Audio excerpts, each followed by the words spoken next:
গ্রাম বাংলার ঐতিহ্যবাহী একটি খেলার নাম ঝাপান, যেখানে বিষাক্ত সাপ নিয়ে খেলা দেখান সাপুড়েরা।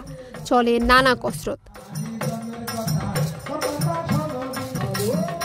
তেমনই একটি আয়োজন হয়ে গেল ঝিনাইদহে, যা দেখতে ভিড় জমান অসংখ্য দর্শনার্থী। তৈরি হয় উৎসব মুখর পরিবেশ।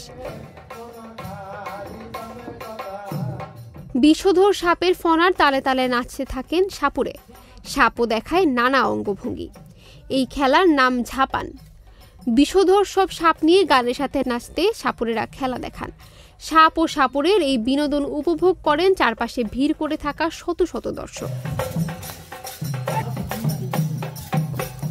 সোমবার ঝিনাইদহের পুরাতন ডিসি কোর্ট চত্বরে অনুষ্ঠিত হলো বিষধর সাপ নিয়ে ঝাপান খেলার এক রোমাঞ্চকর প্রতিযোগিতা। সাপুড়েরা তাদের সংগ্রহে থাকা অসংখ্য বিষধর সাপ নিয়ে খেলা দেখান। ঢাক ঢোলের বাজনার তালেই নেচে গিয়ে দর্শকদের মন ভরিয়ে তোলেন এক একজন সাপুড়ে। খেলা শুরুর পর সাপুড়েরা বাদ্য বাজিয়ে নেচে গিয়ে সাপকে উত্তেজিত করে রাখার চেষ্টা করেন। শত শত দর্শকের করতালি আর হুল্লোড়ে সাপ ও সাপুড়ে যেন আরও উৎসাহিত হয়। বর্তমান প্রজন্মের দাবি, গ্রাম বাংলা ঐতিহ্যকে ধরে রাখতে প্রায়শই ঝাপান খেলার আয়োজন করা উচিত।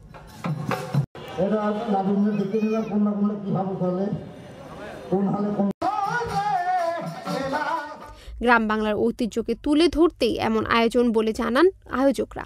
বাংলাদেশ নাট্যকলা ও চলচ্চিত্র বিভাগের আয়োজন ও ঝিনাইদহ জেলা শিল্পকলা একাডেমির ব্যবস্থাপনায় 3 দিনব্যাপী লোকনাট্য সমারোহের শেষ দিনে আয়োজন করা হয় এই ঝাপান খেলা।